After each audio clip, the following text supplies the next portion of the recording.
Yo, what is good, yo? It's your boy Ty, back here with another video. And in this video today, we are going to be talking about MyTeam Unlimited in NBA 2K22 MyTeam. Now, before you click off of this video, because we're talking about Unlimited, I want to talk about why I think it could be good in next year's game. Okay, now I get it, this year is specifically, was it good? Was the system good? Were any of the rewards really worth it?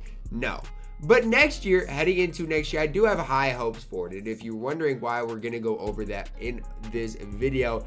Now, before we dive any further, if you are new to my channel and have not yet, please consider smashing that subscribe button. So we're on the road to 80,000 subscribers. So we're just going to go over each and every one of the unlimited rewards last year. And then we'll be talking about, why I think this year specifically, it's a big deal, the fact that just unlimited rewards in general. So I can just go to unlimited rewards here, and here's gonna be a prime example. So in the first season, we got Pink Diamond Paul Pierce. He was in the first season. Okay, you click on Paul Pierce, you see what he is. He was solid. Now, I think 2K should have made Paul Pierce better. And you guys are going to be like, what, Ty? What do you mean better? Well, here's when I say I think they should have made him better. The unlimited reward, if you have to play 67 or 68 games, needs to be a top 2 card release that entire season. They have to be that good. So behind Steph Curry, Paul Pierce should have been the second best player released that entire season. Was he? I mean, you could maybe make that argument. I don't necessarily think so, but you could maybe make that argument. Paul Pierce was good. But why does Paul Pierce have 3 Hall of Fame badges when Steph had 7? Paul Pierce could have had 7 Hall of Famers, give him the Hall of Fame flexible, maybe give him a Hall of Fame, corner specialist, Deadeye, whatever it has to be, improve the defense a little bit. And you're looking at a guy that's definitely worth grinding for. I think season 2, was that the season we saw Patrick Ewing? I think it was. I think season 2 was when we saw Patrick Ewing.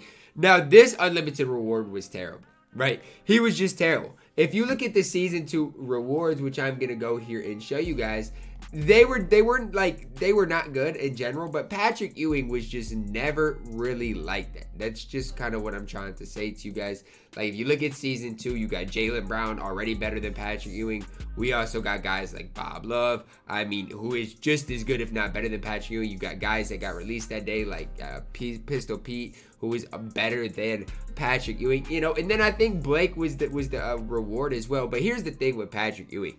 He was never the best card in the season. Was he usable? Yes, he was fine, but he wasn't good. He couldn't shoot. He wasn't fast. He was an inside center, and he was just mediocre. Why not give Patrick Ewing 14, 15 Hall of Fame badges if it takes 67, 68 games to get? Make his speed a little bit better, lateral quickness a little bit better. You don't even have to make him shoot or a usable release. But then you're looking at the best inside center in the game.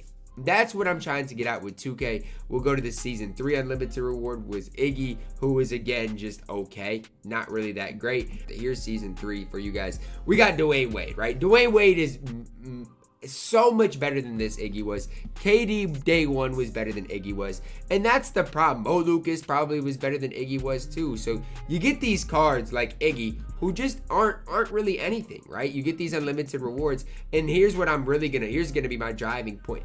How many of these unlimited rewards were above average for the day they got released? Paul Pierce? No. Paul Pierce, yes. Patrick Ewing? No. Iggy was okay. You got guys like Mikal. Mikal was okay, but again, if they make Mikal just that little bit better, then I'm looking at things, okay? Mikal, right? You give him, maybe some extra defensive badges, clamps, interceptor, chase the artist, maybe at least gold, quick first step, ankle breaker, right? Then you're looking at maybe a little bit better of a card. You look at Cedric Maxwell, he was okay. But after those cards, we got Michael Redd, we got Drazen Petrovic, and we got Larry Johnson. None of those cards are usable. And I'm going to say that again. They're usable, but they're not good for their specific era. So that's the big problem. If you're going to make people grind 68 games, you should get a top 3 player for that entire season. Why do we have unlimited rewards who aren't to the level that they need to be? Next year, we do know that week 1, we're seeing Wilt Chamberlain. What does this Wilt Chamberlain need to be? Day 1. Here's the thing. You have to grind 68 games to get Wilt. He needs to be incredible. Does he need to be as good as this Wilt? No, not day 1. But he needs to be similar badge-wise to this Wilt Chamberlain. Give him 7, 8, 9 Hall of Fame badges, make his speed decent, make his lateral quickness decent, make him by far and away the best inside center that we see in season 1. That's my goal, right? I'm not gonna sit here and say you need to gas him up like this Wilt is, because obviously this one got released way later in the game. But I promise you that that's how Unlimited's going to be successful. I will hold to it. I don't think the system's bad. You got 6 weeks. You can play 68 games in 6 weeks. The problem is, unless the reward is worth something, nobody is going to grind for it. So that's really the main point that I'm trying to drive home here, is that when we go and look at the Unlimited rewards that we saw last year, more than half of them were not even close to being worth it. Like day 1, Drazen was not a top 50 card in the game probably. Larry Johnson was not top 30. Michael Redd probably wasn't top 30. Mikhail, he was okay, but he wasn't better than Blake. And so that's the hard thing. Cedric Maxwell, again, okay, but was he a top 10 card in the game at the time he was released? Not even at the end of the time, at the season, but at the time he was released, no. So Paul Pierce was really the only person worth grinding for last year, and that's just because it was so early on in the game. They need to keep these cards relevant. That's the main thing. Like Iggy should have had 15, 20 Hall of Famers, and he's still not going to break the game, but he would have been solid. Ewing could have been the best inside center for his time. Each and every one of these cards had something that they could do. And that's the point I'm trying to drive home, is all they got to do is make these cards a little bit better. Michael Redd, released March 26th, 36 Hall of Famers, great. But why not? I'm asking a question. Why not give Michael Redd Pickpocket, Trapper, Interceptor? Why not give him Hall of Fame Bailout, Dimer? Why not give him Hall of Fame Hot Zone Hunter, Hall of Fame Showtime? That's the thing. When they release these cards, they gotta soup them up. It's not necessarily the cards that they're releasing, it's how good they're making them. The 12-0 system was fine, but after you went 12-0, there was nothing to do. Nobody wants to grind for Cedric Maxwell. Nobody wants to grind for Michael Redd. Now, if season 2, if you make the Unlimited reward a guy like, let's just throw out an example, I don't know, a random dude, Ja Morant, right? That's really souped up in season 2 and for his time is the best point guard in the game.